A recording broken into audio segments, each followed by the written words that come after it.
Joined now by NFL Network analyst Brian Baldinger, joining us here on the show. And we're going to start with this. Baldy went full coach mode this past weekend at Coach Salgado's football camp, the Bills secondary coach. You helped him out down there. We actually just saw Jimmy in the hallway today. And he's like, oh, yeah, Baldy always helps us out. He's great. How was it with the young kids? You know, Jimmy is unbelievable, man. I've been doing the camp, Rich's camp up there. There I am talking to Jimmy. But I'm doing his brother's camp now for 5 or 6 years. Jim always comes up. Like, you could tell, I told this to Rich the other day, you could just tell coaches and guys that love coaching, they just relate to people. I don't care if you're 6 years old, you've never played football in your life, or if you're 14 years old, you got a chance to go play varsity. Like, Jimmy can get through to you. And, you know, he's a coach. Like, he's going to push you, but he's going to have control. He's going to have command. So it's, you know, and then of course we're eating Chick-fil-A's after, practice is over. And of course we're talking to the Bills and, just, the whole team and the vibe and all that stuff. So it's always a good meeting being around Jimmy. Yeah, coaches never retire. They just change jobs. It's a lifestyle. Right. It's who they are, and good for them, man. So I'm with you totally. The guys who get into that, they get into it for a reason because it's part of what they love to do and it makes them feel good. Yep. And I totally get it. I gravitated away from it because I knew I'd be one of those sleep at the office, kind of things. And with 5 offspring, I couldn't do it. I did not want to sip that wine. So I know what it is to be one of those guys. No, look, Steve, you didn't make any mistakes in your career path, man. You had a great run on the field, off the field. So if I was you, I wouldn't change a thing. Yeah. So here we are 4 years later. We had the controversy and the polarizing, maybe one of the most recently polarizing quarterbacks ever to be drafted, Josh Allen. Bills trade up to get him. People were poo-pooing him from the word go. He was no question an absolute roller coaster of a quarterback. Really, really good, horribly bad to begin his career. And then the bottom started to get a little bit more shallow, and the top even started to rise up a little bit, and now he's as good as there is in the league. You noticed that and broke it down for us some on Twitter. Steve, I'll never forget this day. We're at the NFL Network. It's a Saturday. They got like a triple header of games, and one of the games that day, Josh Allen and the Buffalo Bills against the Cincinnati Bengals. The Bills were not very good. Josh wasn't very good, and he had a horrible outing. Like, he was under duress. He made poor decisions under duress. I'll never forget his first. Now it's preseason, but I'll never forget his first outing. People were like right there. People want to write the epitaph, right? For day one, on him. But he's just a player that is exactly what you want. You had it in Jim Kelly, during your time there, Steve. But there's just certain people, not just quarterbacks. There's certain people that can walk through a locker room and cut through the cross-section of your entire locker room and relate to anybody. I don't care where they came from, what their background is. Like, Josh Allen can get along with you. And it's rare. I mean, not every quarterback has that. But he has that in spades, and then he has this talent that literally he could be the league's biggest running back. He can be your star quarterback. You could put the team on his back, and he can elevate everybody around him. He's a true superstar, and I don't believe, Steve, for a second that we've seen the zenith or the height of where Josh Allen could take this ability of his. Yeah, we've actually had his offseason quarterback coach, Jordan Palmer, on the show, and he's even said Josh has no ceiling, which is a frightening thing to think about. But the Dolphins have tried to close the gap on the Bills, Baldy, here in the offseason, made some pretty important acquisitions. And while I think we'd all agree they've closed the gap, I still don't think they're at the Bills' level. And Bills fans have been soaking up the dominance that Josh Allen has had over the Dolphins to the point where they're calling it the Who's Your Daddy game every year. What is it that makes him so successful against them in particular? Because he's the bane of their existence. Well, I mean, it was like Aaron Rodgers saying, against the Bears last year, I own you. and he owns the Dolphins. He's won 7 straight. But even the game that he lost, he ran for 130 yards or something down there. Like I just remember seeing the Dolphins. I just remember seeing the Dolphins, like their tongues were dragging on the ground. They couldn't tackle them. They couldn't get to them. And so it's everything. I remember week 17, 2020, the Dolphins win, final game of the season, they're in the playoffs. The Bills put up 56 points on them. Like they couldn't stop them, just the way the Patriots couldn't stop them, in that first round of the playoffs last year. Like they get rolling. And so, the Dolphins really didn't address their defense. They addressed the offense, which they needed to. But, the Bills know they're going to give them that zero coverage look at the line of scrimmage on third downs. And, Xavier Howard's going to line up as much as he can on Stephon Diggs when he can. Like they're going to play their press man coverage. They're going to do what they do. But the Bills don't seem to have any trouble with that. In fact, sometimes I watch them, Steve, and I go, do they realize that Josh Allen has carved you up? And if you don't account for him, like he's going to pull it down and run right through you guys. And so I don't feel like they game plan against him very well. And it won't surprise me and I think the Dolphins are better. I went down and saw them during the OTAs. I believe they're better. And I think Mike McDaniel, he's an Ivy League nerd running that program.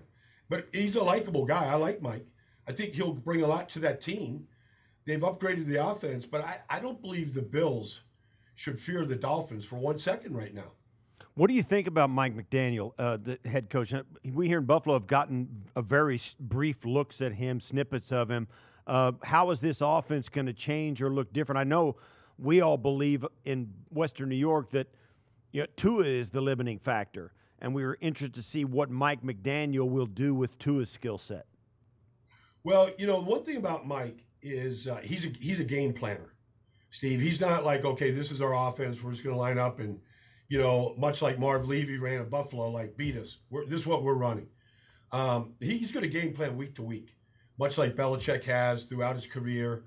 But, the run game in San Francisco or Cleveland or Atlanta, wherever Mike has gone with Kyle Shanahan, it can really change week to week. And I expect them to – now they've rebuilt the wide receiving core, the offensive line.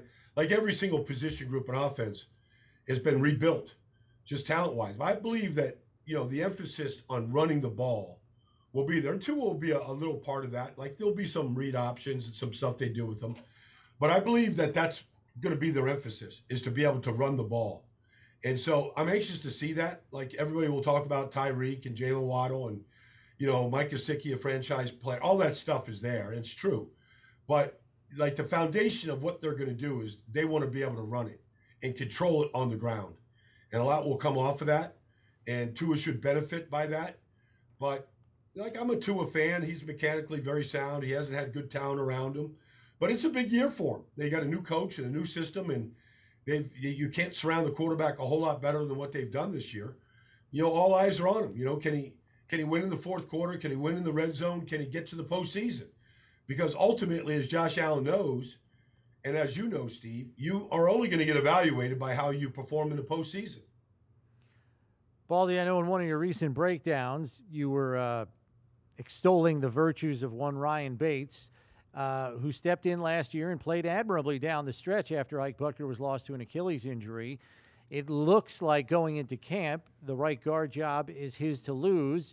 They now have Roger Saffold at left guard, who I would argue is, a more mobile player than some of the guards they had last year.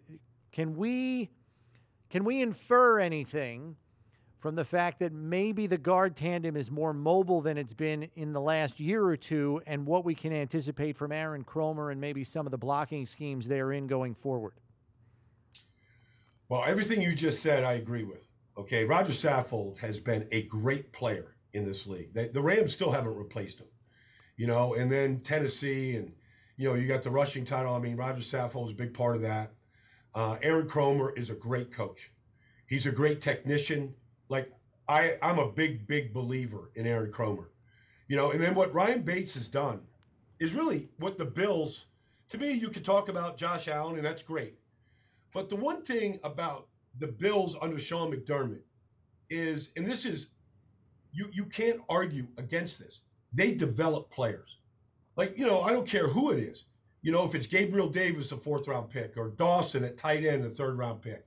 You know, you look at the safety tandem of Poyer and Hyde and how they came into this league, or like they develop players. And that's what you have to do, because the stars are the stars and you got to pay your stars. But by golly, they've done a great job of developing middle round draft picks and free agents. And Ryan Bates is in that category. And I don't believe they're going to get him out of there. And I think Saffold can run with the best of them, even at his age. And that's what I saw from Ryan Bates at left guard last year down the stretch. And with that, you know, you bring in Dalvin's little brother, you know, to go with the motor. I think they'll run the ball a lot better as a result. How do you think Jamison Crowder fits into the Bills' offense? I mean, we've got Isaiah McKenzie in the slot, Jamison Crowder looking to play there. We had Isaiah Hodgins on the roster for a couple of years now, and there's another guy I can't think of. Khalil Shakir, who's a draft pick this year, who's a slot receiver. So they've got a crowd. Now, there's not too many guys outside. There's Steph Diggs, Gabe Davis, and just others.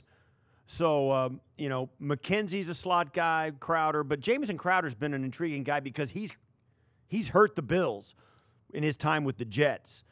And getting him off them and on your team I think is a big boost. Well, it's not often, Steve, that I get to talk about a fellow Duke Blue Devil. All right, there's not many of those guys in the NFL. Jamison is. So I'm just going to tell you right now, the guy's smart. He's smart and he's crafty. He's been the Jets' best and most consistent offensive player since he got to New York. He was a great player in Washington as a returner and a receiver. Like, you know, look, you lose a really, really talented slot player. But Jamison Crowder is going to fill those shoes. All right. And so I think that it'll be interesting to see how quickly the rapport, especially on third downs, develops between Josh and Jamison. Like, I think it's going to be pretty quick, but he's a guy that can run all those option routes in the slot there, Steve. And, yeah, he's really crafty. He's a great route runner. He's got great hands. I can't sing the praise of Jamison Crowder enough. They replaced that position with a guy that's every bit as good as the guy they had. Baldy, we're unfortunately out of time, but we appreciate you spending some with us. Enjoy your summer, and let us know if you start a line of headbands, because I'm in. Yeah, I mean, you got a better head of hair than me, but I could use one of those. All right, I'll pass them on down. Hope to get up to Rochester this summer and see everybody. All right, so all right, Baldy. Take care. They're on my list of teams I want to get to for sure. Oh, perfect. Awesome. We look forward to seeing you down there. We'll be there.